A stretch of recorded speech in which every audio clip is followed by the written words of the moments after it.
Thank you. Thank you, Tucker. Tucker, let go. This is why we don't have fans in the room while we record. Because they eat our cables. Our fans just want to play. No, they just want to. They're hungry and they want to eat our cables because they're crazed fans. They're lovely little gremlins.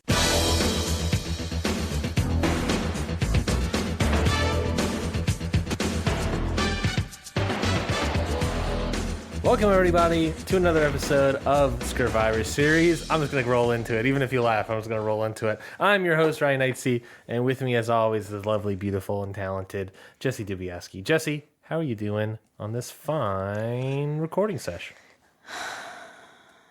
Okay. I'm a little tired, you know? Sure. We just recorded with Jerry. We just watched an episode that could have gone worse for me, but didn't go great for me. Yes, if you did not hear it, we put out a bonus episode on the podcast feed where we talked with Jerry, went over sort of a review of all the people on Scurvivor this season and our thoughts on them, getting our thoughts with Jerry.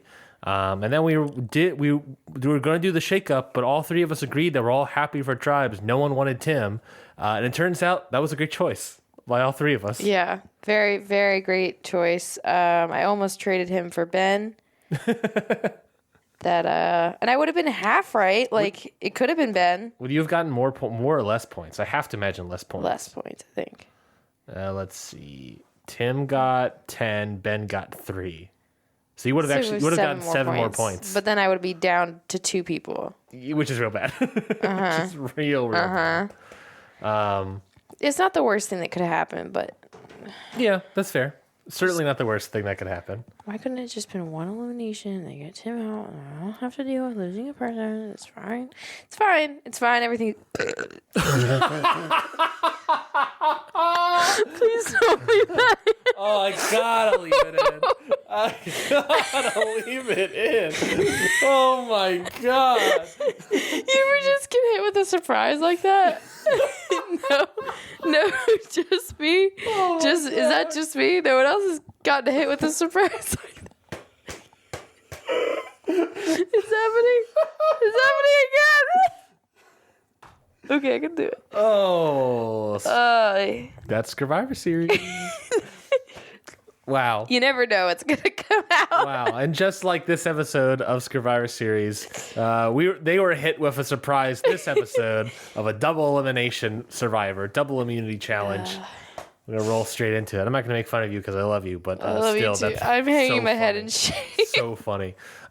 Excuse me is what I should say. Let's talk about what the editors named episode several. Which is, I guess, the only person that kind of mentioned it was Jeff in a way. But episode several here. Post Mariah vote at the Nui tribe. N-U-I. I don't remember a single moment where they decided that and talked about that and made a tribe flag. That's always sort of a thing that these tribes do. I don't remember them ever making that decision. Do they usually make that decision, not like the producers name the group tribe? Okay. Yeah, well, because I don't remember what it was with Jam Jam's season, but it was Jam Jam that pitched whatever the Fiji word for 4 was, because they were season 44. I forget what they were, but that was the whole idea, was that, it's 4-4, and that's what we'll be.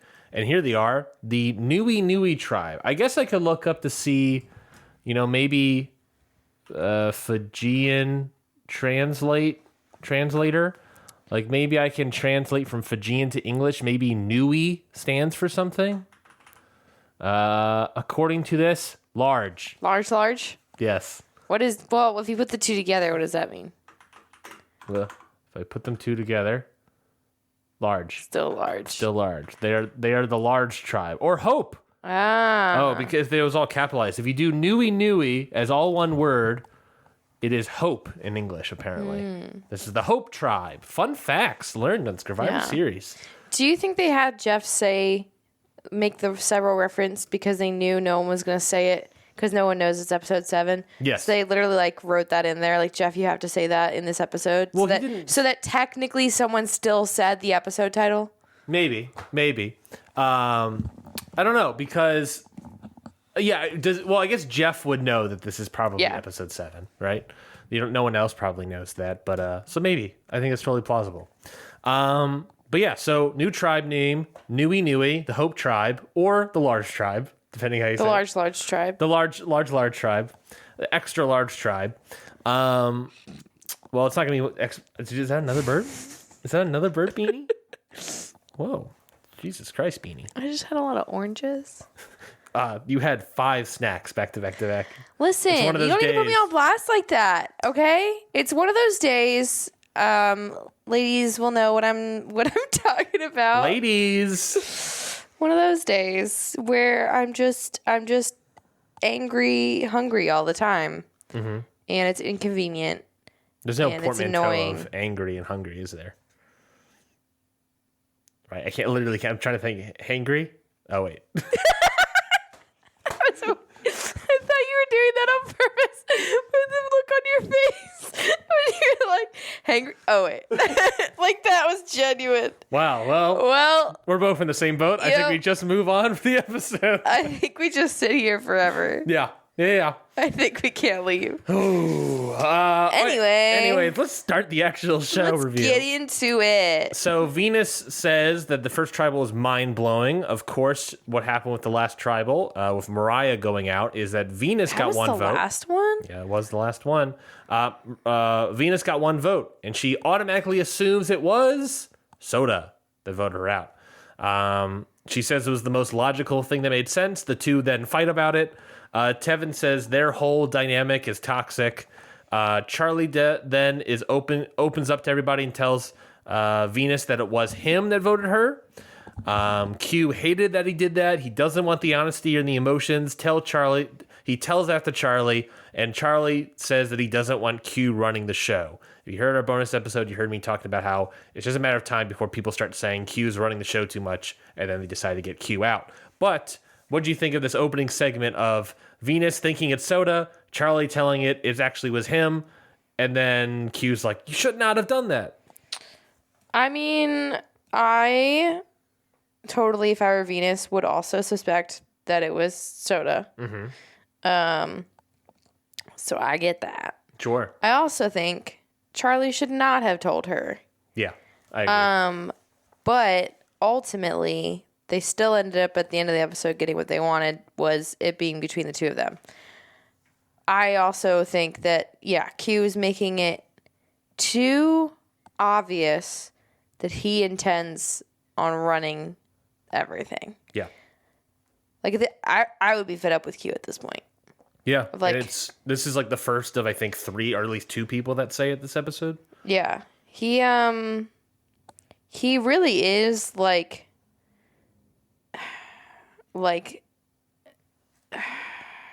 it's so he's okay. So extra about it. I would use the word adamant to describe Q. Like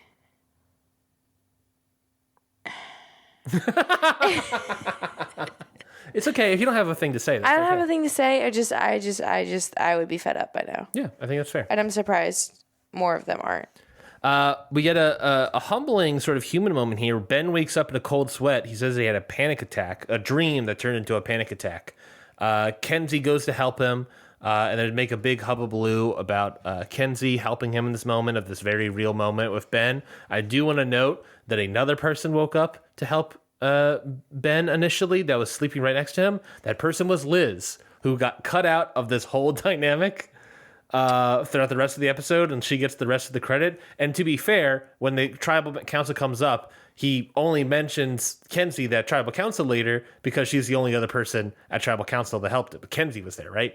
He didn't mention Liz because Liz wasn't there. He's mentioning about Kenzie, right? And also, like, Liz kind of just, like, after a few moments, was like, okay. Yeah, okay, it's fine. It's settled. I'm going back to bed. Yeah. Which is fair as well. But I do love that Liz got cut out again. Yeah. Kenzie's the one that gets up and, like, makes sure he's okay and makes him a fire and stays with him for a bit. Make sure he's all right. Yeah. But then I guess eventually goes back to bed when he feels okay, when he's calmed down. Which is good. I mean, that'd be terrifying, having a panic attack like that, waking up in a cold... I've never had, like, a panic attack dream that's turned... I mean, the day we're recording this, I had a nasty dream that was like a sort of a nightmare thing. But I guess I could. I guess I don't want to describe it as a panic attack, but I guess you could describe that as a panic attack this morning. Now that I think about it. Yeah. Yeah. That's pretty similar. Should I describe it or no? Nah. Because I don't want you to, live it again. No, it's all right. It's all right. I just cut myself. What are you doing over there? I just there was a thing that was bothering me, and so I used the nail clippers to deal with it, and now I'm bleeding. We're falling apart over here. We're falling apart. We've recorded so much audio. I mean, you've recorded 2 episodes back-to-back days. You're a big old trooper. This is my 4th thing of audio in 2 days. Okay, but did you hear that? I'm a big old trooper. I think actually I'm a big trooper. I think this is my 5th audio recording in 3 days. Yeah. But I'm a big trooper. You're a big trooper. We get immediately. Oh, now I got blood on my picture. My God, Ryan! I got blood on my. It's bleeding all over shit. I'm a real Survivor Go deal with that. We get to the immunity challenge, which is also the reward challenge. A reward challenge. Jeff says that it's going to be a double immunity, which means it's double elimination. Just right off the bat, how do you feel about this sort of double immunity being the first challenge after Mergatory? I don't like it. We just get through Mergatory, we vote out somebody, and we have this whole tribe split thing, and then vote someone out, and now you come back, and we're getting 2 people out now. I don't like it. Why do you not like it? It just feels like they're trying to. They're trying Let the record show off mic. She burped. They're trying to cram a bunch of stuff in the middle. Mm-hmm. I feel like. Yeah. Trying to make, I don't know. Maybe they're trying too hard to make it twisty and exciting, but it's I don't know. I think it was just kind of one after the thing after the other. It just feels like we're getting the same kind of thing. Mm-hmm. Because we went from 12 people from this episode down to 10 immediately. Yeah. Which will be the biggest. I don't know if you necessarily count Mergatory, but that would be the biggest vote is 10 people all voting at once, assumingly. This season. Yeah, because we still haven't done a full everybody votes, right? Yeah. I mean, I guess you can count Mergatory, but half of the people weren't even eligible, so yeah. I don't know if I count that per se. I guess you could, though. But still. I don't know if I like it. I don't know if I like it either. So we get to the immunity challenge. You have to balance on a platform with narrow footholds. If you fall off or your hand touches the platform, you are out. The idea is, we've seen this from previous episodes or previous seasons, they're going to split them off into 2 different groups. Whoever of the group individually lasts the longest, of group 1 and group 2 lasts the longest of those groups, they are immune, they are safe. But whoever lasts the longest overall, they win the reward for their entire group. The reward being coffee, tea, a bunch of baked goods, some finger sandwiches. Because you can only use your fingers. You can't use your hands, just your fingers. Exactly right. But also, their tribe will go second to tribal council, and whoever's eliminated in the second one makes the jury. So everyone's making to the jury if they win. Or whoever lasts longer of their group, it's a matter of, they're making the jury, I guess. Which means if you're a part of the loser group, I'm a loser. Then someone gets eliminated and they're not joining the jury. There's a big thing about making the jury. I don't know if I was thinking in that moment that I wonder if they get paid more. Well, they're still on TV. Yeah, they're still on TV. If they get paid more by being on the jury. Do they get paid? I have to assume no. There's no because there's money involved in the reward. They don't necessarily have to pay them, right? I would think so. If there's a prize, if there's a cash prize at the end, do they have to pay them? I mean, they definitely get the flights pay for flying out. Yeah. There's a lot of game show rules. That's what I'm always confused about. Is there's a lot of distinct game show rules. And if they're playing for money, then it would make no sense for them to make a day rate for work, these things. Mm-hmm. But I don't know, I guess. Probably not. I have to assume. This could be something we look up. There are 46 seasons of it, but I refuse. You can look it up. I just refuse. So while you look that up, group 1 The first thing that comes up when I say do Survivor, it says do Survivor contestants get paid. All right. The third is do Survivor contestants get sunscreen? Do they get laid? In some cases, yes. I have to assume they get. I know they get sunscreen, I believe, and I know for a fact they get like a daily multivitamin that has like everything that they need for nutrients and whatnot. I know that much. All of the contestants receive a stipend for their time on the show, which is typically around $1,000 per week. Okay, that makes sense. That's kind of so jury members get more though. Oh, okay, because they're probably because they're on the show still. Mm-hmm. Okay, yeah. Interesting.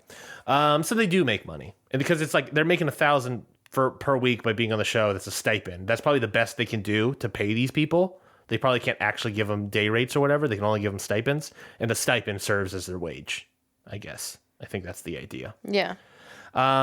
Anyways, the groups are Group 1, Charlie, Maria, Venus, Tevin, Liz, and Soda. Group 2, Tiff, Q, Tim, Hunter, Ben, and Kenzie. What did you think about this immunity double elimination challenge, Beanie? It's a long one. It's one of those endurance challenges. Do you think you would be good at it? I don't know. I think so. Do you have big old toes like D? I don't have big old toes, but I do have wide feet. Mm-hmm. But I also have terrible balance. Yeah, you do. So if I worked on it really hard before going, I think I could. Yeah. Because I got good leg strength. Yeah.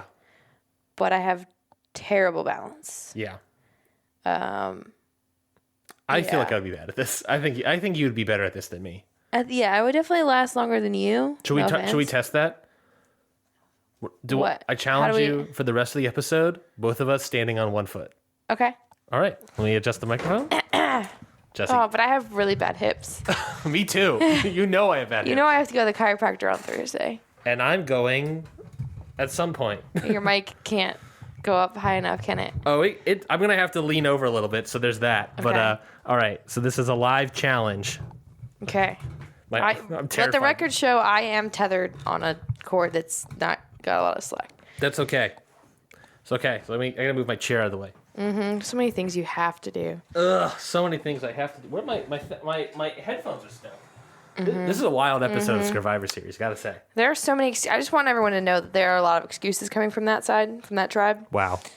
All right. So the rest of the episode, however long we record this, probably for 45 minutes or so, 1 foot. Okay. You have 10 seconds, I guess, to get. Oh no, 10 seconds. Do we need that? Or do we try? So I'm wearing slippers. You're not. Should I take my slippers off? Yeah, you have to take your slippers off. Yeah, they're not wearing slippers on Survivor. No. All right. So ready? Yep. You can't. And your toe. You can't like rest your other foot. None of that shit. No switching legs. I gotta make sure I'm in. Pick a leg. I gotta make sure I'm in good podcasting position while also doing this. So it's gonna be a tough one. Maybe I should turn myself up a little bit. That'll probably be a good idea. All right. Ready, Beanie? Yep. All right. Ready? 3. Ready? 3, 2, 1, go. Oh, I'm already losing. All right, so there's a thing during here where Q pitches the alphabet game. I'm so wobbly immediately. He pitches the alphabet game. It goes incredibly rough. No one understands how to do that. I think Charlie was trying to troll with him. He definitely was. And like the thing too is like they were playing the alphabet game. They just weren't playing Q's way. Isn't that a summation of the entire episode? There are multiple ways to play this game. They weren't playing the way Q wanted them to play. Yeah. He should just, he can't just let it go and let it happen and let them have fun the way that they're having fun. Q has to, you can't rest on the desk. I lost. I fell over. I'm going still. Okay. I'm going to attempt again. Attempt 2. Let the record show that I've barely moved. She hasn't. I wobbled immediately. Well, Q is basically just doing like a classic like memory improv game sort of thing. He's playing the game right. It's just no one understands the rules. There's multiple versions of the game though. You could play. It's like the license plate game where you just say you find the next letter. Yeah. They're playing that way. He's playing the improv way where you have to remember what everyone did before you. My leg is sore. Is that bad? Mine is too, but I'm fighting through the pain like a strong person. I just realized I'm doing it off my left leg, and that's where all of my pain is. I have to switch to my other foot. So I'm going down again. So this is my third attempt. Jessie still has now put her first foot down. Because I realized I was like, this is literally my bad side of my body. I'm gonna fail. You guys have heard nothing but excuses. Meanwhile, I'm just fighting through the pain. Yeah. Like a strong person. Like a strong female. That sounded sexist. It felt like it's sexist when I came out. Yeah. I was trying to be empowering, but it felt sexist. It usually does when it's coming from a man. Wow. Get them, ladies. Soda and Q fall off during a transitional period. Ben also falls off. Tim starts shouting people out in a very funny moment. Charlie goes, Tim goes, Venus, Liz, Hunter, Tiff all go. Kenzie immediately follows Tiff, but it doesn't matter. She's the last one on group 2. She gets the immunity. So group 1 wins the reward, but ultimately after a little bit, after Tevin's struggling like I am, he drops, Maria wins. So your winners of the reward are group 1, but the immune people are Maria and Kenzie. So that meant going into the, deliberation period, group 1 had Charlie, Venus, Tevin, Liz, and Soda, 4 Nami, 2 Siga, all eligible, but only Maria being that. It really felt like tribal alliances. I feel like I'm shouting now. It felt like tribal alliances. Because you're flailing. I'm flailing. My legs hurt so much. Oh, I have better balance than I thought. I'm so bad at this. Oh my God. I can't believe how bad I am at this. I've fallen again. I'm standing. I have to stand. My legs and hips hurt so much. Are you going to stand in solidarity with me? Or are you going to sit back down? I'll stand in solidarity. I've already adjusted the microphone at this point. Let the record show Jessie still has not put her foot down. Better balance than I thought. My foot is cramping. Okay. The foot that's down, I assume? Mm-hmm. All right. Then we'll keep moving. So Hunter says that he's planning on using his idol if things go sour, because group 2, Hunter is the only Nami person. Tim and Ben are Siga. Group 2, the entire Yanu tribe. So if tribal alliances hold, it very much feels like Hunter, maybe Tim or Ben, or the obvious vote in group 1, Charlie, being the only Siga person eligible. But boy, howdy, is it so obvious? Does that happen? Winners eat their food. Tevin says that, in fact, we get a moment where Venus is like, it's very obvious. It's Charlie. Charlie's going to be the play.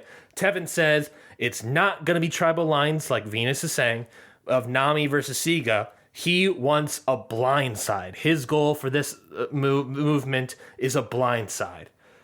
So who is the only person that you could really blindside that Tevin wants? Venus isn't really a blindside.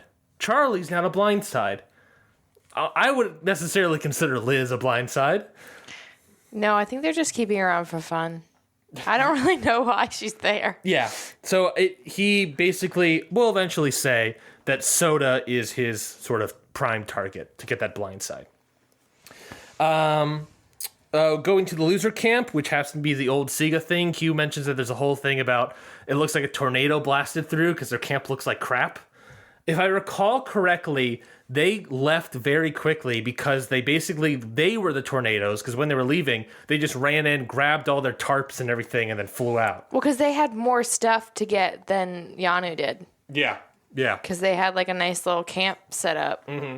And then Nami, obviously, it's the same thing. So, yeah, it got destroyed in the rumbles of so many people grabbing everything.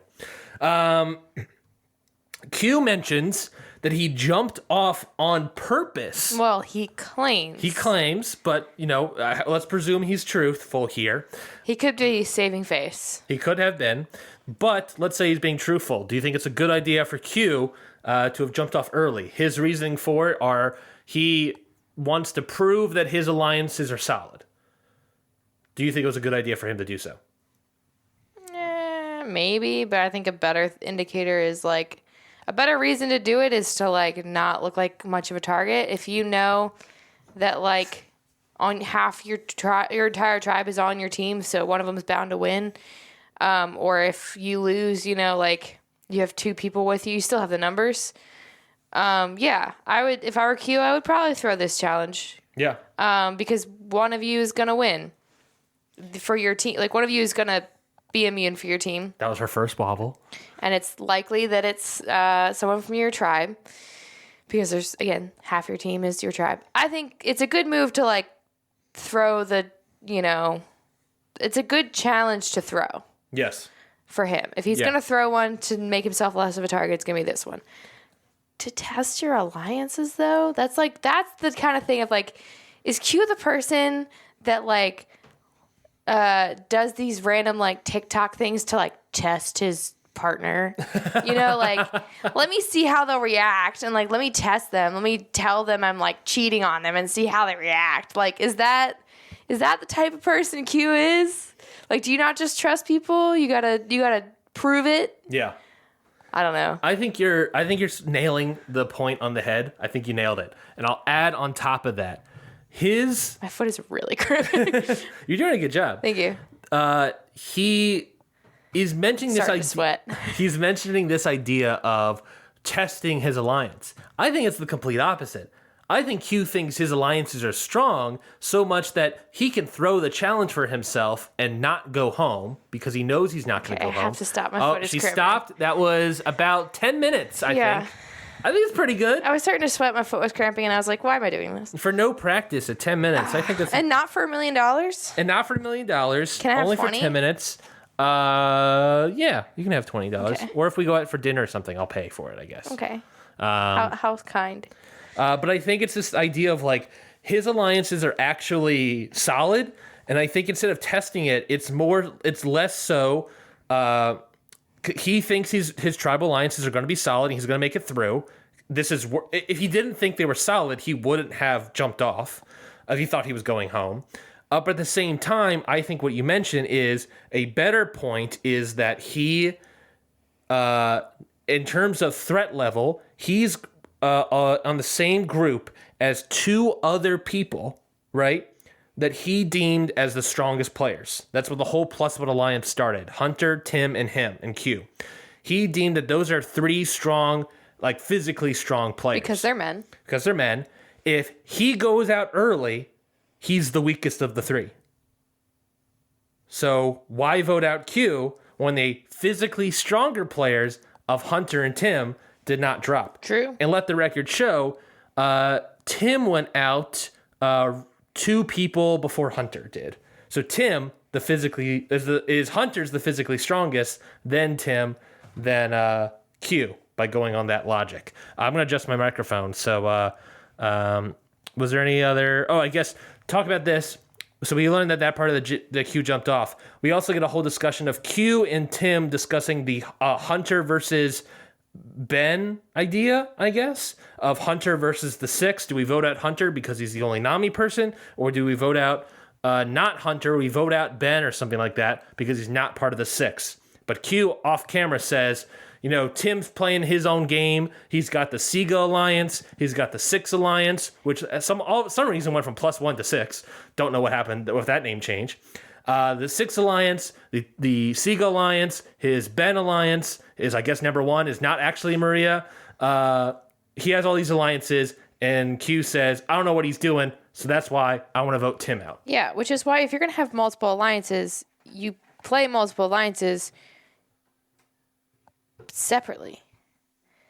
Like, you don't have a conversation with your supposed biggest ally or whatever, the 6 or whatever, to be like, nah, I have no room to bend here. I'm going for a Nami. Because all that tells Q is that your Sega Alliance is stronger than our 6 Alliance. Correctamundo. Even if it is, why are you... Like, Tim wants to have all these power position, like, multiple alliance things, but he doesn't know how to play each alliance. Yeah. Like, he's still playing the Sega Alliance more than he's playing anything else. That's his and number even one if alliance. and even if it is, why are you acting like that toward Q? Why aren't you trying to make Q feel like you're with him or you're with that alliance? Even if you disagree with him, give him a different reason. Yeah. Give him a different reason other than, oh, he's Nami. Because to him, that just says, oh, your Sega Alliance is stronger than the 6 Alliance. Why don't you give him another reason you want to go for Hunter? Yeah. Even if you guys go back and forth of Ben and Hunter, give him another reason. Be like, he's a really big threat. I know we have this 6 Alliance. I know it's a little early to go after. Like, at least pretend. Yeah. Like you're invested in this 6 Alliance when you're talking to them. He does bring up the point of that Hunter is a strong player. We mentioned this in the bonus episode. If you have a shot at Hunter, you should take it. I do agree with Tim there, but I also completely agree with what you're saying. if he is part of the Six Alliance, by not agreeing with Q, this conversation of Q with Tim was the beginning of the end. He doesn't even have to agree with him. No, but he just has to veer away from the tribe reasoning. Yes, he just has to be like, that sucks. I love Ben, but you're right. The Six have to be strong.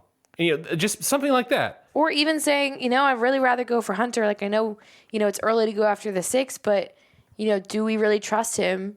Do we really think like he's a good part of this alliance? Like, what does he bring to us? Like, at least pretend like you're thinking of it like in multiple ways. But he's so like adamant that a Nami person has to go, that all that's saying to his other alliance that he's also trying to play. Because those are his 2 points. Yeah. Hunter's strong and he's a Nami. Like, all he's saying to Q is, my Sega alliance is more important to me than this alliance. And that may be true, but like, you don't tell him that. And Q picked up on that immediately, and that's what I say. This was the beginning of the end for Tim. This is the conversation where if he said it and treated it any differently, he probably would have Ben go home, honestly. Or maybe convince Q. I doubt he would be able to convince Q, but maybe you could have convinced him to not vote himself out and get Ben out. So that's frustration there. We go to the winners. Charlie says he's in the lion's den. He, like I said, he mentions how this is a Nami 4-person group with 2 Sega members, and one of the Sega members are immune. So he says it's the lion's den. It's very obvious that all the votes should be probably on him. We get a moment where Soda leaves and talks to Charlie. She says that she doesn't want a Nami strong, and she wants Venus out.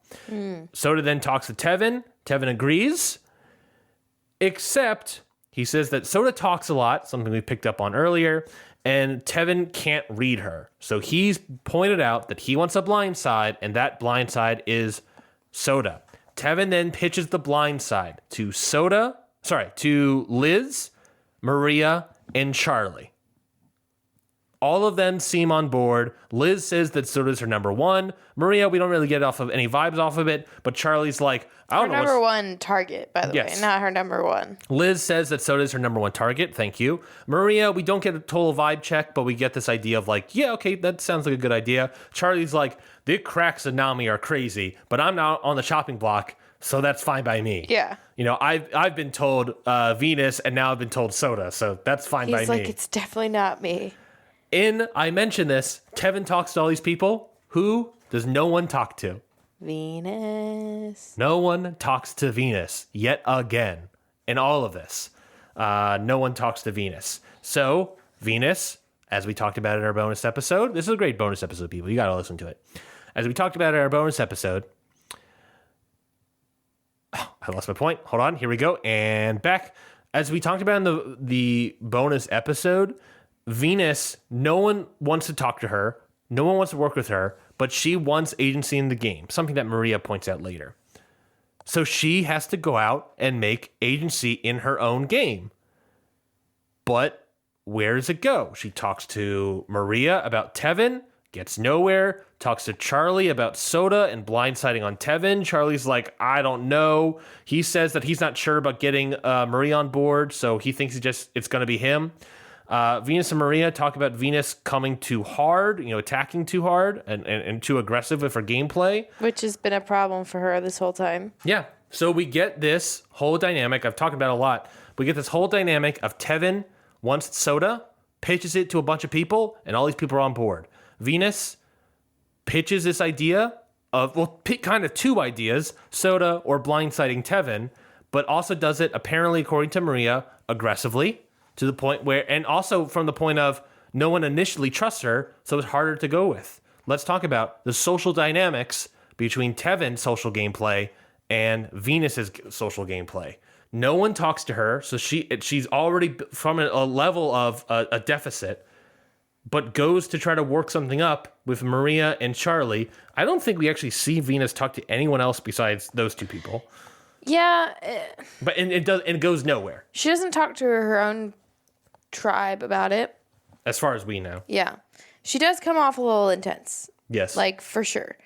I think she pressures people. Whereas Tevin's kind of just like, I'm putting this thought out there. This is what I want. And at least waits to see what people are thinking. Yeah. And he still kind of does pressure people too, though. I agree, but I think that's his social game. Is that he pressures people, but does it in a nice way. Is it? What do you think?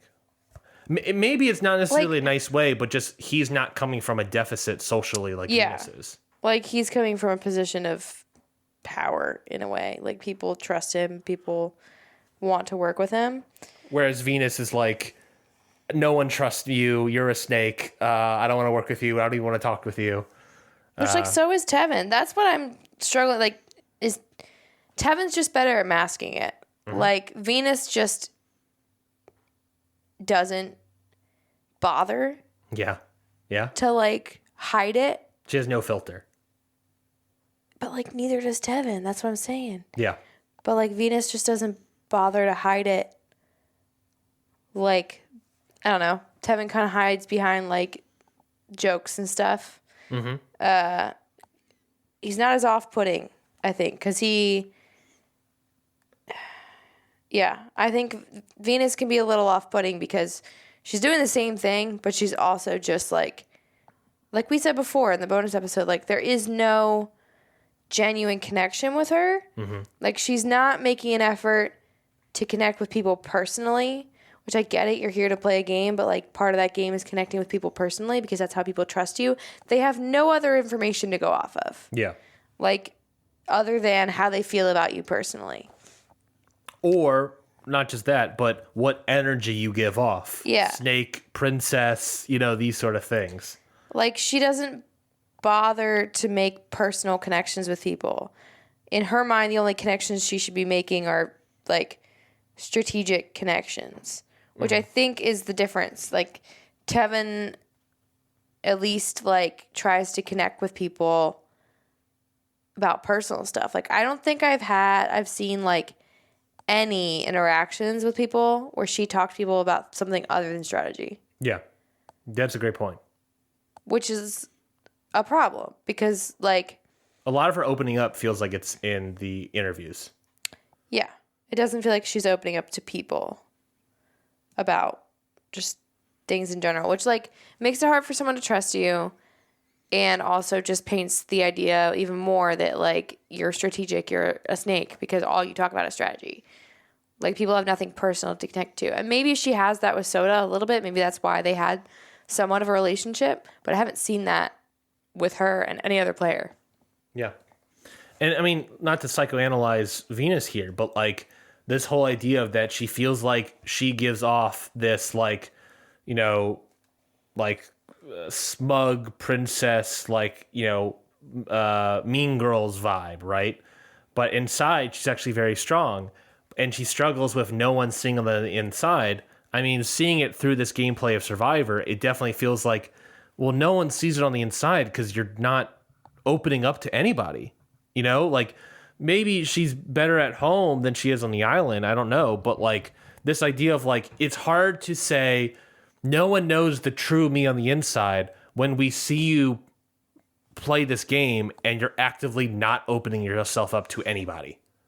Right. Of course no one sees you because you're not open, Yeah. And, like, that is part of the game is, like, you're on an island with people you don't know. Like, the way that people will perceive you matters. Like, I like when people are like, I just want to be myself. Like, that's fair. But, like, you have to now manage how when people perceive you, like, you have to manage that because it's a game. So it's not like, you're just there making new friends. You're there to play a game. So the perception of you matters. Yeah. Because that is what people go off of when they don't have anything else. So if you're not doing anything to manage that perception of you, like, even if you're not apologizing for it, you're like, listen, this is just why I am the way I am. Whatever. Like, you're not doing anything to manage that. People just are going to take that and run with it. Because they have nothing else to go off of. Yeah. So basically, that's the last moment we see of this winner's tribe, that Tevin's drumming up votes. They're setting up this idea of blindsiding Soda. Venus wants to go after Soda, but also blindsiding Tevin, but no one kind of goes with it. Important to note. We'll put a pin in that before we get to their tribal. Should we just get to the tribal? Let's just finish them off. I feel like we just finished them off. Let's go to the tribal. This is the second tribal. We're cutting way ahead. So I wrote down here that everyone plays up Charlie as being the vote. Even Charlie plays up being the vote.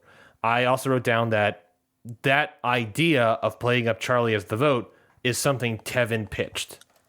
Tevin's idea was, we're just going to make it sound like you.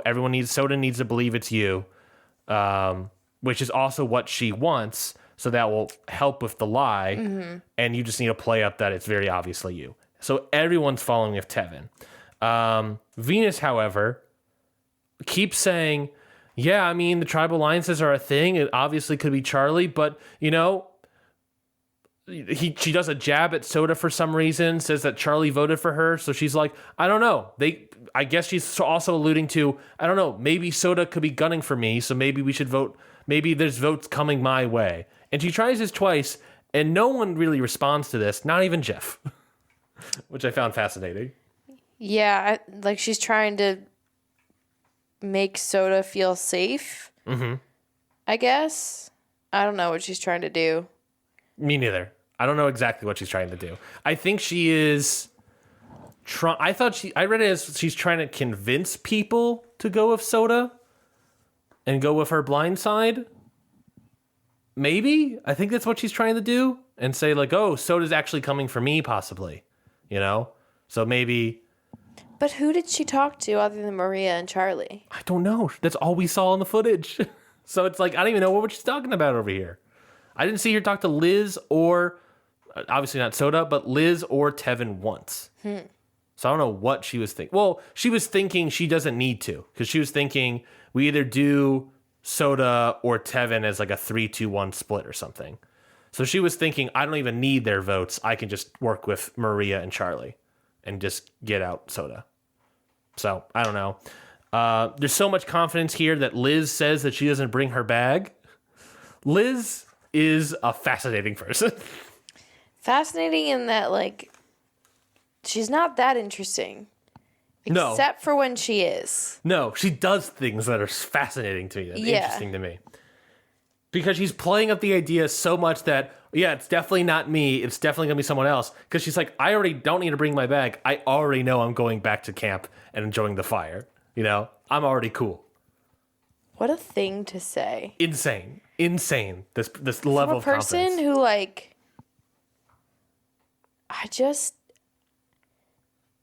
she surprises me. Me too. Constantly. Me too. I'm baffled by her. Every action and inaction she has baffles me. In that way, she's great television. She is, but, like, also not. Also not. Because she's barely on the TV. We get to the vote.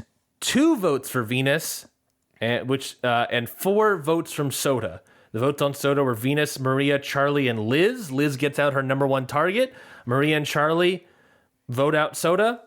Venus gets 2 votes from Soda and Tevin. Then we get this sort of reaction here where Soda immediately believes that, unlike the vote from Charlie and Venus and Soda from earlier in the episode, Soda immediately believes that Venus blindsided her. Venus takes credit for it. Venus thinks that she finally was able to get through to Maria and Charlie to vote out Soda and do a 4-2 split. I don't know what she was thinking about Liz, but a 4-2 split, and they got out Soda. That's obviously what she's thinking. But we cut to the camera. Tevin says to himself, no. Liz seems upset that that's the result, and Venus is getting all the credit. But right now, Soda walking onto the jury thinking Venus pulled a fast one on her and got her out. Yeah. And gave her a lot of praise for it. But in fact, I think fully Tevin. Yeah, I mean, from what we saw, like, that was already the momentum Tevin had started. Mm-hmm. And she talked to, like, 2 people, and they were both kind of like, okay. Yeah. We didn't see her talking to Liz, so why did Liz vote Soda? You know, what is Venus thinking there, you know? Yeah, I think it's... I'm interested to see the conversation in the next episode about this, because I too am also like, huh? Yeah, I'm fascinated to see whether or not Liz and Tevin say something. Because there is also an argument to not saying something and using that as a sort of, I have this secret at the final three. Yeah, like this is... Because, I mean, that works sometimes. Like, oh, that blind side you thought was you? Ha! Nope. Wasn't you. Does work. Yeah. Yeah. Totally agree. Now, there's also the other aspect of Tevin, assuming, let's say, that he whipped up all these votes and got people to vote for Soda, doesn't actually vote for Soda. He votes for Venus here. Yeah. Why? So, what was that about? Did he think Soda was going to play her shot in the dark? Possibly. With this new era, you always have to assume that those exist. I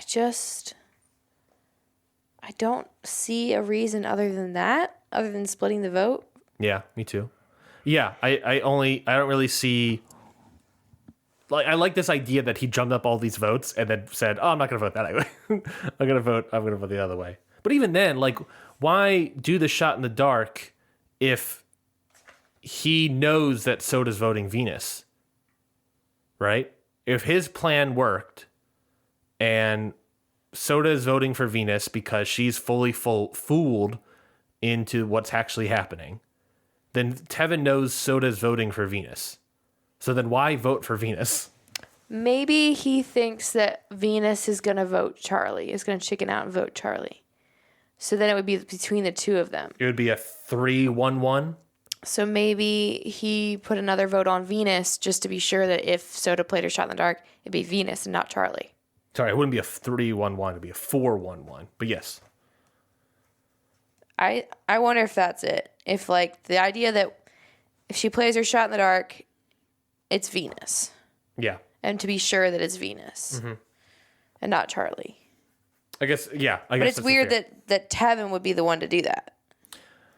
Well, Tevin's smart. He's a good player. So maybe you're right. If he is unsure about Venus votes Charlie, then yes, it actually would have been a 3-2-1 if Tevin voting on Venus. And then it would ensure that Charlie's not going home. Tevin's saving Charlie by voting Venus. If Soda plays a shot in the dark, then you're right. Soda's safe. Venus goes home. And maybe it was Charlie. with how Venus was talking during Tribal Council. Mm-hmm. He was like, you know what? She's probably making Soda nervous. We got to put another vote on Venus. I don't know where she's going to vote. Yeah. He drummed up all these votes. He whipped up all these votes and then did another play to save Charlie, to ensure that Charlie's safe in case Soda plays a shot in the dark. That would be my assumption. That's masterful gameplay, I gotta say.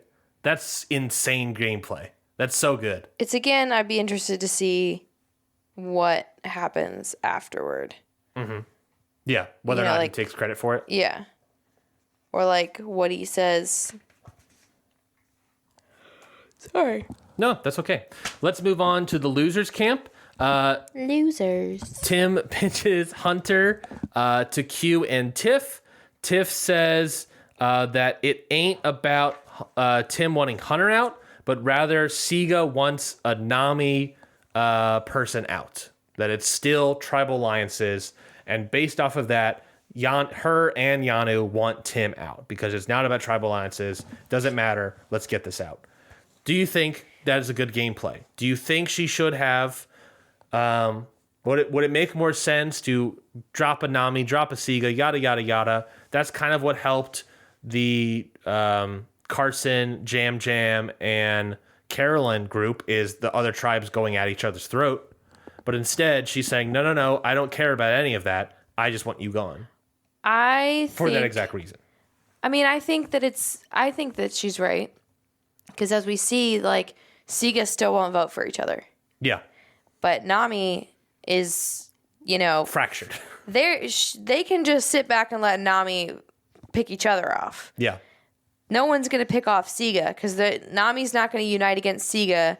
It's not a situation where you have two united tribes against each other and you're in the middle and you just let them fight each other off. Yeah. You have one broken tribe and one very united tribe who, like, even when they're both on the bottom, do not vote for each other. Yeah. Meanwhile, you have one tribe who, like, is at each other's throats ready to vote each other out. You have to break down the tribe that won't break down on each other. Yeah. In my opinion. No, I think that's perfect. Ben and Q talk to each other. It's an interesting dynamic here, and I was fascinated to see these two talk to each other.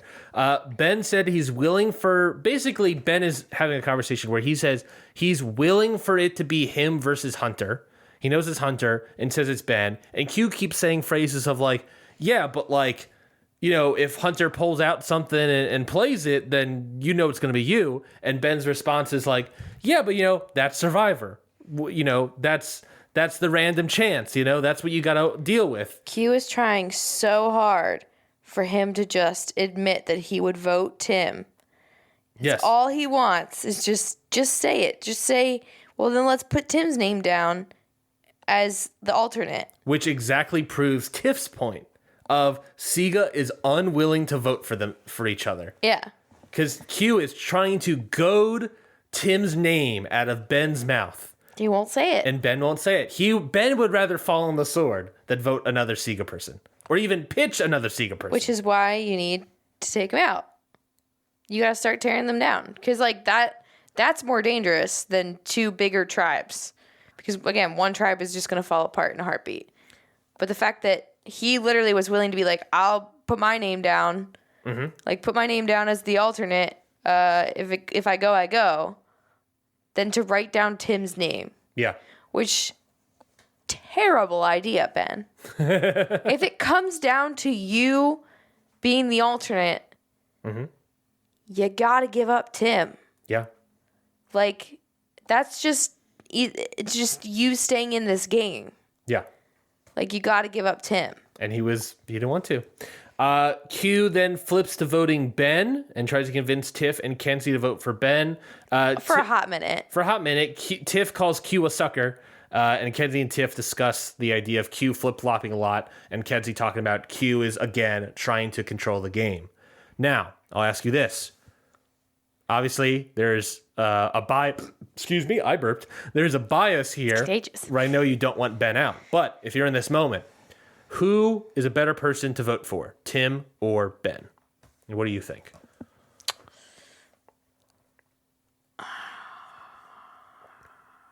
I mean, I think either. Really. Like, they're both doing the same thing of, like, neither of them are willing to be a number. Yep. Both of them are trying to... Well, I think Tim's more so trying to force his own narrative than Ben. Sure. I think that's fair. There's the argument that, like, well, at least Tim's is more obvious. We know where he stands. Ben is a little more, like, reserved. We don't know where he stands, and maybe he's a little more dangerous.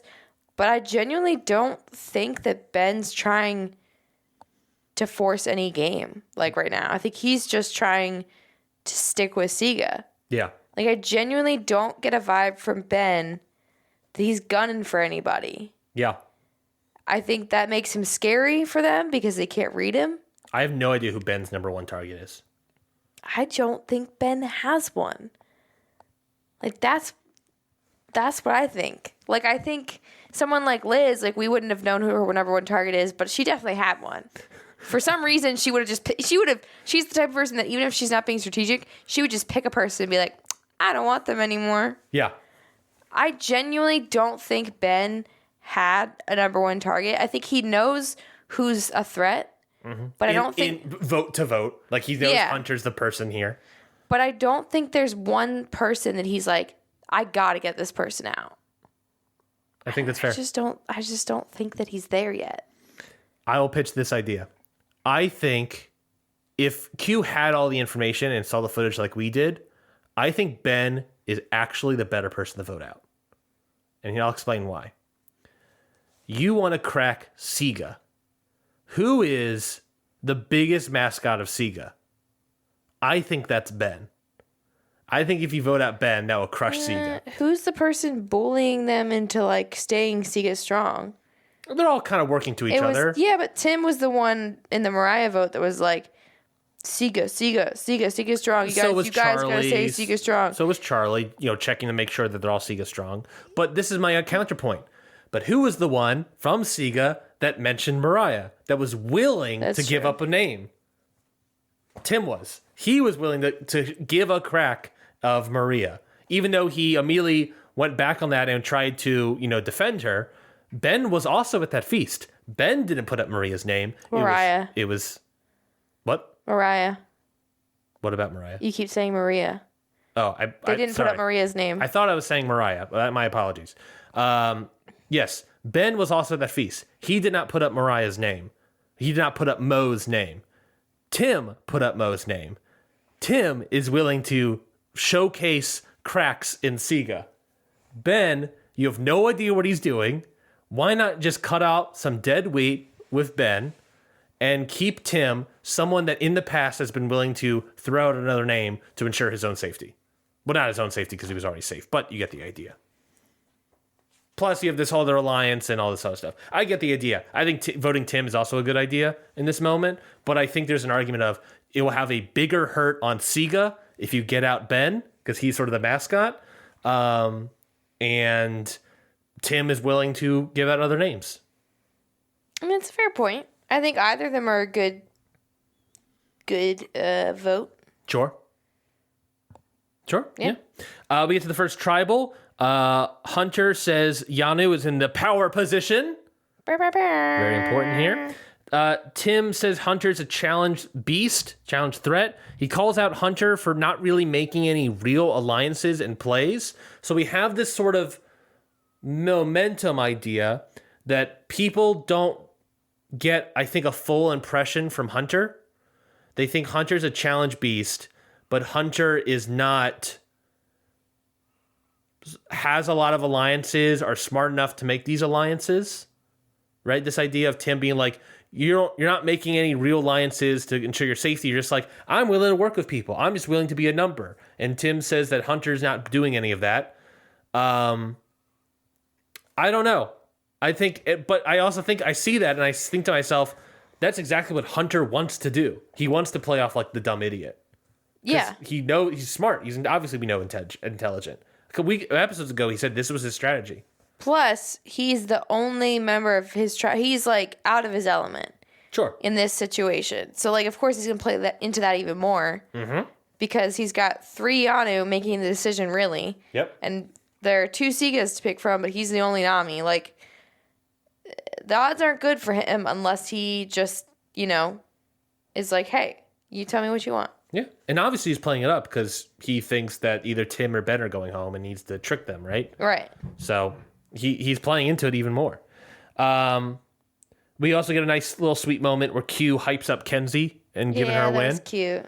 Which I thought was very funny. Like Kenzie being like, Q's running the show. I don't really enjoy what he's doing. And then we get the tribal and Q's like, Kenzie rocks, right, everybody? Kenzie rules. I would love to see how the interaction comes after the fact.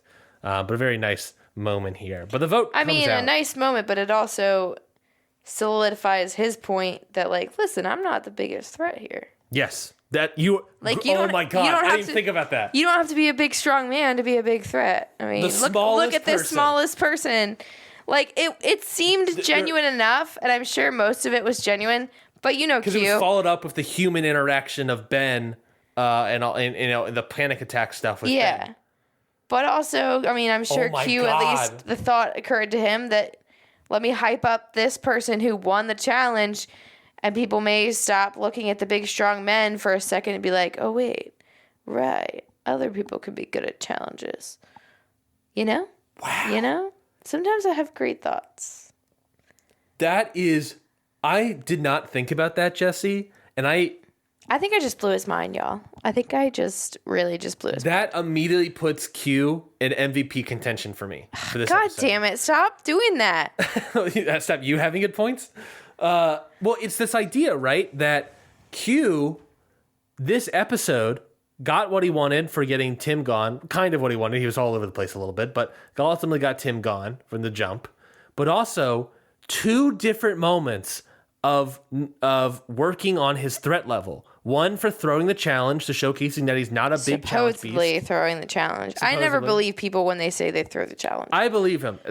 Tied in with this thing of not only did he throw the challenge, you have Tim here saying that Hunter's a big old challenge beast, and now he's like, hey, don't forget that Kenzie, someone who went 11 days without any fire or real food or anything, was able to be the smallest person and win this challenge. Give it up for Kenzie. She's a big-time star. She's a big-time threat. He knows what he's doing. He fucking knows what he's doing. That is masterful gameplay. Holy crap. That is threat level. I wish I hadn't said anything, because now you're going to give him the... I think you've given Q or Hunter the MVP No, I think I have. every fucking episode. And it's like, I get it, man, but like, calm the fuck down. That's fair. We get to the vote. It's a 4-2 split vote with Tim getting 4 points, Hunter getting 2. Of course, Hunter getting the Siga votes of Ben and Tim. Hunter, Q, Tiff, and Kenzie all vote Tim out. So at the end of this episode, Soda and Tim are both gone. Let's do a little wrap up. Let's talk about Tim. How'd you think of Tim and his gameplay this season? I think he had good ideas, but terrible follow through. I think he tried real hard and he got so far. In the end, it doesn't even matter. It's your go-to joke about everybody. Yeah. No, I mean, I really think that he tried and he had ideas. He had a lot of pots boiling. Yeah, and there were moments where he was successful, but then there are moments like, if you're gonna play two alliances at the same time, play them both. Yeah. Don't talk to one about how you're sticking with the other. Yeah, like, what are you doing, man? Yeah. I don't know. And like, there were moments when he had great clarity, great reads on like Venus. Yeah. When he called her out for lying, but then like doesn't understand that like he and Maria are not as close. Yeah. And like doesn't see how his conversation with Q is developing into, you're being stubborn and he's, Yeah. you're not, I don't know. In hindsight, that Venus call out comes off more as a fluke than true clarity. Like, it feels like, based on everything else we've seen from Tim, it feels like he stumbled into the correct... Oh, not Venus. It was Gem. It was Gem. I keep thinking that was after the merge. Yeah, me too. I fully agree with you. But I think what that is it was more of a fluke. He stumbled into the correct answer. Because everything else he does, he has bad reads on things, or he doesn't do things properly that end up hurting him, right? Yeah. Maria, this +1 alliance, saying, "Oh, I want to vote out Hunter, not anyone in the +1." That whole thing, Yeah. I think that's fair. Soda, what do you think about Soda and her time in the show? Fun character. Yeah. Annoying very much at times. And annoying everybody else in the tribe, obviously. Honestly, Good I don't know where social? she planned on going. Yeah. Like, obviously, she did not catch wind of Tevin not really trusting her very much. Yeah. I feel like, she's very social, but like, was Tevin really her only ally? I think she was allied with more people than she thought. I think that's very clear. She probably thought because with Tevin, she's probably allied with Hunter as well. Less people than she thought. Yes. Sorry. Yes. Thank you. She probably thought she was allied with Liz, I think she just thought she was allied with more people. Or she thought she was allied with more people. I think like Soda is a good way to like separate a definition real quick. I think Soda is a really good social threat, but a bad social player. Right, because she's social, she talks to people, she gets people to trust her, but she doesn't do anything with it. Yeah, she tried to, but Tevin, a better social player, was able to completely destroy her plan. Yeah. And ultimately get her out. So I think that's like how I define Soda, is one of these people that is a very sociable person, but not really good at using that to her advantage. Attempts to, but hasn't built up enough like Tevin. Maybe that's strategy, maybe, I don't know, but that's how I kind of separate those definitions. But yeah, and now she's going to go to the jury and tell everybody how Venus blindsided her. Until Tevin gets on the final three and says, bitch, no, you didn't. Mm-hmm. Yeah, I agree. Tevin, to that point, has to get Liz out. Yes. He cannot have Liz also in the final 3 with him because Liz will be like, I voted for her, and Tevin will be like, oh, I didn't, you know. But he his plan. He needs to get Liz out to ultimately make his case even stronger. And while in the jury, tell everybody else, oh no, that wasn't. You know, like I look at this, I see Tevin. I see on this group, Tevin needs to get all these other people out. He needs to get Charlie, Maria, and Liz all in the jury to all convince Venus and everybody else. No, that was because Venus is going to spend all day telling everybody Soda is going to spend all day telling everybody that Venus got her out. But he needs to get all these other people in the jury to immediately negate these stories. Yeah. So I don't see if Tevin works his magic, he can get a lot of people out. And I think he's got a list brewing. So that is Tim and Soda. Any other thoughts on this episode before we get to MVPs? I'm just so glad I didn't trade Tim for Ben. Yeah, that could have been rough. That could have been real rough. And I got close too. I almost thought about taking out like Q, Venus, or Hunter on my team for Tim, and I'm glad I didn't. I'm still not sure how long they are, but I'm glad I did not swap out any of them for Tim here. Let's talk MVPs. I think for me, there are 2 choices.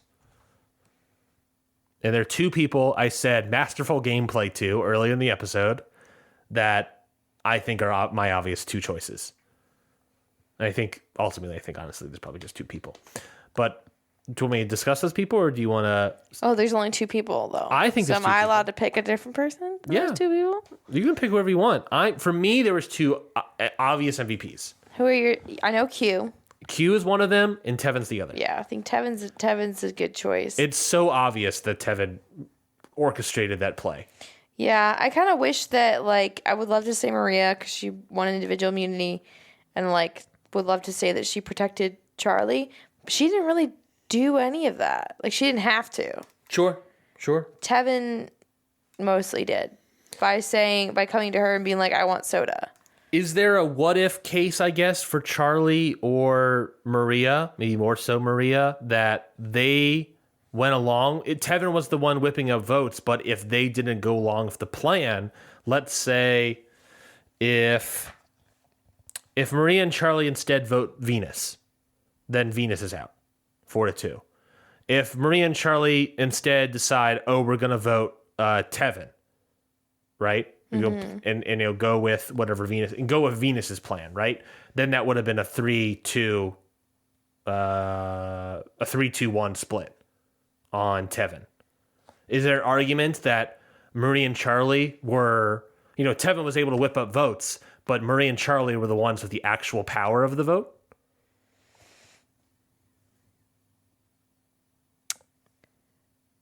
I mean, I guess so. If, Liz is going to vote for Soda, Tevin's going to vote for Soda, Soda is going to vote for Venus, Venus is going to vote for Soda. That's 3-1, I think. They would have had to sway one other person. Yeah. To have any power in the situation. I don't really know. I don't think so. I think I think there is some validity to maybe a Maria MVP of winning an individual immunity and then also knowing to just step back and let it happen. I think that there's a tendency that the person who's immune has a lot of power and in a way she could have, I think. But I think when they got back to the beach and she saw what was happening and just sat back and was like, it's not going to be Charlie. I just have to let this happen. Yeah. I mean, I think let people play their games and I'll be part of that. I don't think the MVP always has to be a flashy move, but I think she could have easily gotten too involved. Yeah. And she chose not to. Even when Venus was telling her she wanted the person that they planned on voting, yes. She still played it I don't know. Yeah. She kind of, I don't know. I think I'm convincing myself as I'm talking that I think she's a dark horse MVP for sure. She didn't get involved where she should had she have gotten involved and convoluted the votes, could things have gone very differently? I think yes. I think she saw the cracks. She saw that no one was really throwing Charlie's name out there, and she kind of just let it happen. And she could have easily told Venus, "Yeah, we're voting Soda." Yeah, or she could have gone along with it and been okay, yeah, let's vote Soda, but then Soda catches wind of it because Venus can't keep her mouth shut or whatever. Yeah. And then Soda is nervous, Like, I think too many people involved is usually when someone gets nervous and plays their shot in the dark. And I think it seems like Maria knew that and just kind of let it happen. Yeah, Maria's MVP case is winning immunity and not doing something. Yeah. Going along with Tevin's plan, which, like I said, is part of that MVP case. But even not just going along with it. Like, again, like, you're the person who's immune. A lot of people are going to come talk to you. Excuse me. Venus did come talk to her and even threw out the name that they were already voting for. But even then, she kept it tight-lipped and she was like, yeah, I don't know yet. Any other cases? No. Hunter, I guess, can make a case by letting it play, letting it lie. He could have easily gone home, and because how things shaked out, he didn't. Maybe not, but also on the loser tribe. So I think that's less solid than Maria. I don't know. I think Q, Tevin, and then I think maybe a dark horse, maybe an actual proper pick, Maria. I think those are all solid contenders. Do you have someone in mind? Do you? The Maria the Maria one's pretty solid. Winning immunity and getting the reward and everything, that's all really good. And not in her inaction. It's just I wish she had more. I think that I think my thing hold up there is that I wish her inaction seemed more, or at least we found in an interview that was more of a choice. I just don't know how much of a choice that was. The reason that I think it's a choice is that Venus literally came to her pitching the person that they actively were going to vote. Yeah. She still was like, I don't know. We'll see. It was less. I think it's less. Let's see, and more. You can't tell me what to do, and because the way you're coming at it is way too much. Yeah. I also think giving her the points for putting Venus in her place like no one else has. That's a good point. Will Venus change from this? I don't know. Because what that is, I think, is like, if anything, that might hurt Tevin a little bit. I also do really like Q. He's on the losers. He got Tim out, and he had 2 different instances of lowering his threat level. That's really good, in my opinion. You can vote for whoever you want to vote for. All right. Ready? Please count it down. You count it down. 3, 2, 1. Maria. Q. I just went with whatever my heart wanted. Yeah, it's cute. You want those extra points. You need them this week. No. I'm trying not to think about that. But the idea that he lowered his threat level, he got someone he wanted to get out. He did a lot this week. He did a really good job.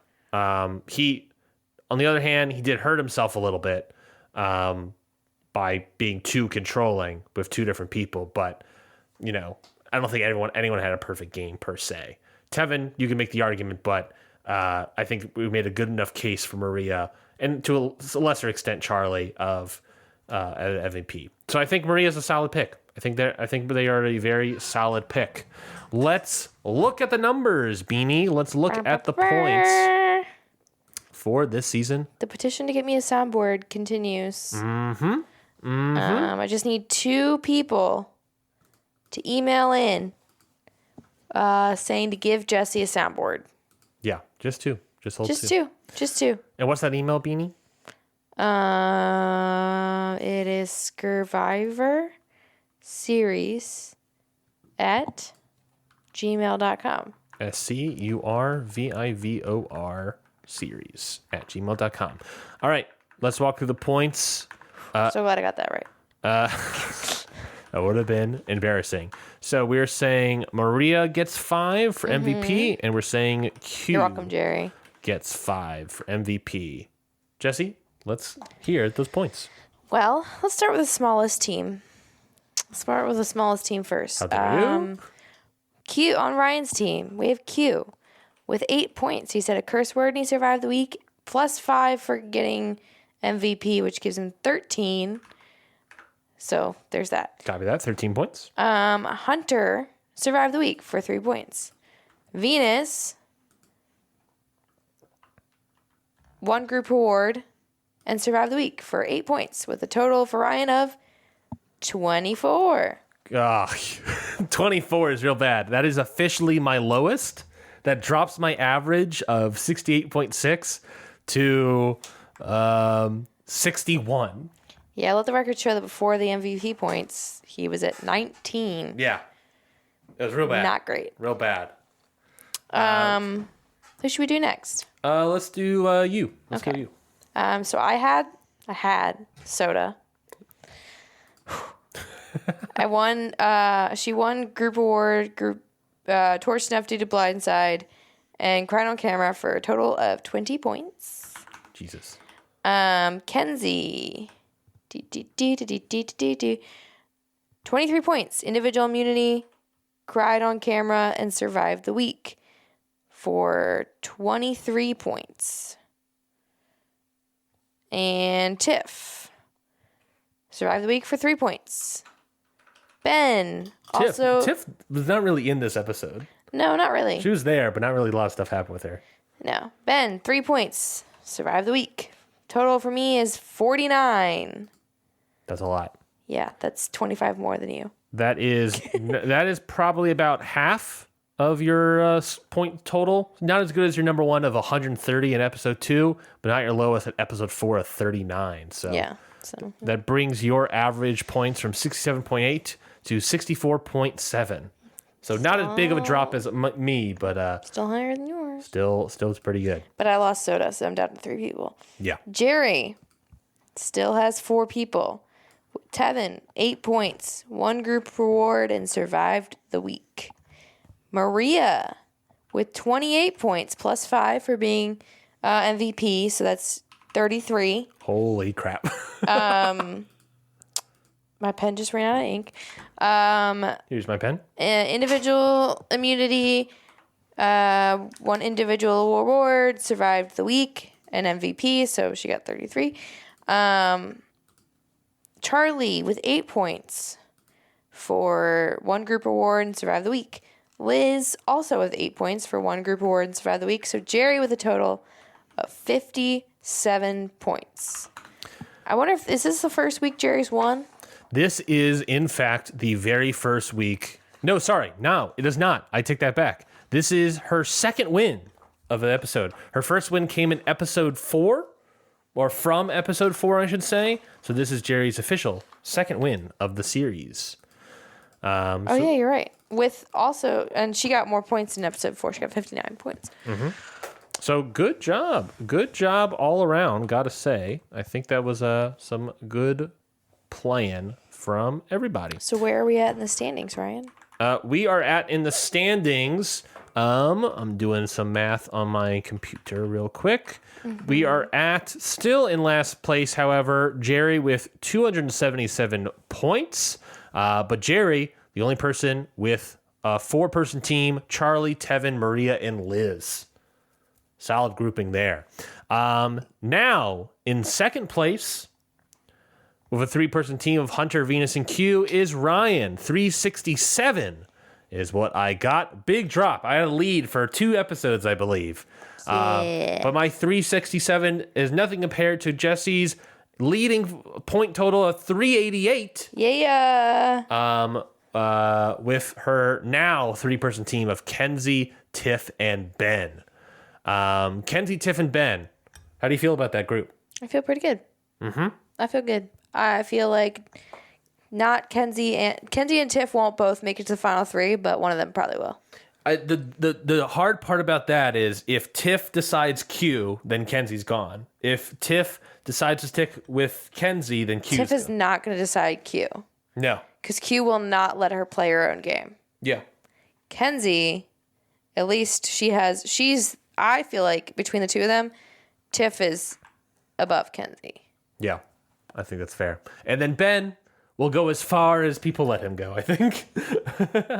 I see Ben as I third. think he could squeak into 3rd place. I think really Ben do. can squeak into 3rd. I'm terrified. I don't think any of my people are going to make it that far. I think I either have a top 3 person or a top 2 player, like maybe possibly a winner, or all jury members. You know? Yeah. I think if anything, I could have a winner in here in Q, Venus, or Hunter, or I have a bunch of jury members, and there'll be points where I have 0 points. which will stink. Which will stink. I'll be fully eliminated. That's never happened yet. And then Jerry, Charlie, Tevin, and Maria and Liz, very solid. Yeah. Low points. Solid team. Low points, but very, very good. Let me see if I can do let me do some math on the averages. Average. Boom. Oh, God, that is not how I want that formatted. Format, text. I don't know how to use this program. I don't even know why I'm using numbers. I'm a Google Sheets man. Yeah, why are you using numbers? I don't know why I'm using numbers. Traitor. I don't even know how do I. Okay, well, so, we're doing it. Mm-hmm. I'm winning. That's nice. While Ryan's doing that, shameless plug of the week. Let's see. I haven't really done much this week other than work and sleep. You're almost done with work though, so that's good. Yeah. Shameless plug of the week. I would say I don't really have one. How about the unsung hero, the MVP of life is a good old pasta night. Sometimes it just hits, and sometimes it's just what you need. Just to have just a good old pasta night. I think that's a good plug right there. I think that's a good MVP of life. You just need the sauces and the carbs. And the calves. And the carbs and the cheese and the dairy. Yeah. Sometimes you just need a nice big bowl of pasta to lift your spirits. And I highly recommend it when you're feeling down. Just maybe every once in a while, have a bowl of pasta. Your average for the season so far, 64.7 points an episode. My average is 61.2 points an episode. Jerry's is 46.2 an episode. You're doing pretty good, but I'm not too far behind, I guess. Right now it's still winning. It's a you and me game, but I'm terrified that Jerry. Wow, that was really hurtful. Jerry's here, okay? Jerry is down like 90 points beyond. Yeah, but if she's the only one with people left at the end of this game, yeah, she could turn around. Yes, I mean, do you see? She's playing the long game here. Do you see Jerry having a top three? Yeah. Tevin, Charlie, Maria, and Liz. Yeah. I think Tevin is totally plausible. Charlie and Maria, fascinating. I think one of them. I think Liz, them forgetting to vote out Liz. Yeah. For sure. Yeah. I just think. Oh, by the way, I just said earlier in the episode that I look at this and see a bunch of people that Tevin has to vote out now to make his resume stronger to ensure that, I was, the puppet master of all this soda vote. Everybody in that group, Maria, Charlie, and Liz, all on Jerry's team. Yeah. I basically said what Tevin needs to do now is vote out the rest of Jerry's team. So I just foresee people forgetting to vote out Liz. I think that's plausible. I think that's certainly plausible. Any other stuff before we go? We gave your things. I think my thing of the week is do your taxes. You should have already done them by now. By the time you're hearing this, that's tax day. You got to do your taxes. Yeah. We got a nice little tax return. So yeah, do your taxes if you can afford it to have someone do them for you. It's quite nice. Yes. Sometimes if you are like us and you have multiple forms that you have to fill out, you end up having to pay a lot to TurboTax anyway because you can't use the free one anymore. And sometimes it's about the same to pay someone to make sure that you're getting a good, decent refund. So sometimes, if you have to pay for the TurboTax, like Pro, I don't remember which one we would have to do. But if you have to pay for that, like we do, might be worth it to pay someone to do your taxes. I agree. And also, someone else does your taxes, so it's a little easier. But if you're doing the free TurboTax, by all means, keep on doing the free TurboTax. That is it for this week's episode of Scurvivor series. I want to thank everybody for listening to this episode. Of course, listen to that bonus episode that came out. We will not have an episode next week. What? We'll be out of town. Oh, yeah. So we will not, unless we can record on a weeknight, which we won't really have the time, we probably won't have an episode next week. So I expect not to have one. So the week following, we will probably have like a double long episode talking about episode 8 and 9. Good luck, Godspeed. Good luck, Godspeed. We'll be out doing a 5K. I wanted to end this episode because we're almost at the 90-minute mark. We've gone super long in this episode. Ooh. But I do want to say we're about to do a 5K, a walking 5K. Mm-hmm. Jessie, can you talk about the importance of the 5K real quickly? It's a great cause. It's for kids with heart conditions, congenital heart diseases and such. There's a lot of it's a fundraiser 5K, so the money goes toward supporting families during a time like, if you're like my brother's family who's spent a lot of time, they have, 3 other kids. Do they have 3 other kids? Have I lost count? Yes. Talking about Tim? Yeah. 3 other kids, and one of them spent the first couple years of their life in and out of the hospital with a heart condition. He actually spent the first couple months. It was a long time in the hospital before he could come home, and had heart surgery, 2 heart surgeries, I believe, before he was 3 years old.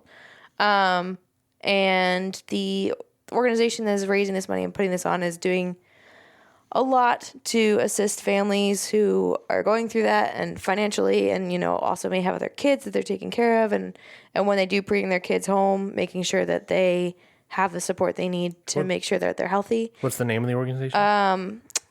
What's the name? I forget the name of the foundation, but it's the Hardest Yard is the 5K that we're doing.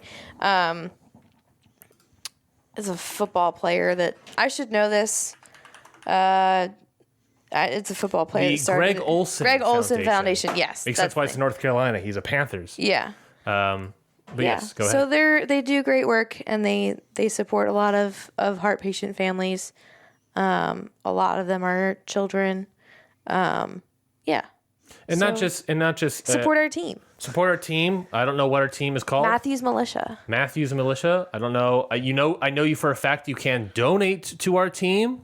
I don't know how or where. Maybe we'll have a link in the episode. Yeah. So we're going to do the 5K. It's very important. The Hardest Yard, it helps a lot of families, which is extremely important because obviously nowadays all this stuff is super expensive. And when you just gave birth to a kid and now you have 1 billion more doctor visits and surgeries to do, and you might have several years. You might have other kids, they have 3 other kids, and then bringing him home where he could get sick, and sicknesses are more serious when you have a heart condition, and also there's a lot more things to think about. When this child was born, it was during the pandemic or right before the pandemic, so it was a whole nother thing. Yeah, and also that, but also it's not just recent things. It's going to happen to the future. I mean, even not just the young kid that's also in the family. Your nephew, your sister, I believe, has also a similar heart issue. Well, it was different one, but she was born with another heart, congenital heart defect, I think. Sure. What it's technically called. She was one of the first. Well, not one of the first. She was people one of the born first. With that, but... No, but one of the first to have successful surgery. Yeah. And